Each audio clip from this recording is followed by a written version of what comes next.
Mesdames et messieurs, ce partenariat, nous souhaitons le développer dans tous les domaines et dans tous les territoires, y compris au Sahara occidental, dont le président de la République a rappelé que le présent et l'avenir s'inscrivent dans le cadre de la souveraineté marocaine.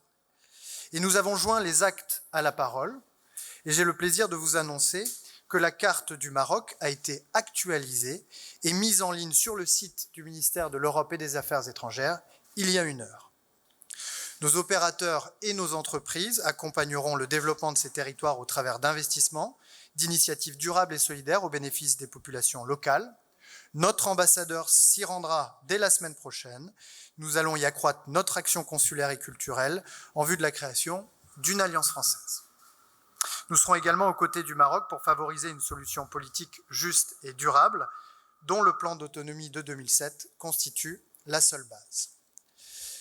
Mesdames et messieurs, Sa Majesté le Roi se rendra à son tour en visite d'État en France à l'automne prochain, alors que nous commémorerons plusieurs événements importants de l'histoire du Maroc, comme le 70e anniversaire de la déclaration de la Selle-Saint-Cloud, qui scella l'indépendance du Maroc. Je compte m'investir pleinement à tes côtés, mon cher Nasser, dans la préparation de cette échéance si importante et pour amener ensemble notre partenariat à une nouvelle dimension.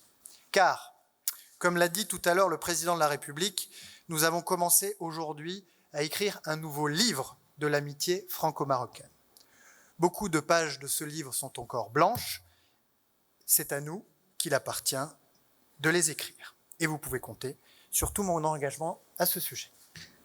Mon dernier point, c'est sur la question du Sahara marocain. Et je pense que Sa Majesté le Roi a eu à exprimer ses remerciements et sa gratitude au président lors du discours devant le Parlement au mois d'octobre. Et les discussions poursuivies entre Sa Majesté le Roi et le président ont permis aujourd'hui d'opérationnaliser des éléments de contenu dans la lettre du 30 juillet. Aujourd'hui, il y a eu la carte qui a évolué et qui reflète cette nouvelle position et qui est insérée dans le site officiel du Quai d'Orsay. C'est un élément important. L'élargissement de la circonscription consulaire pour couvrir le Sahara est un autre élément.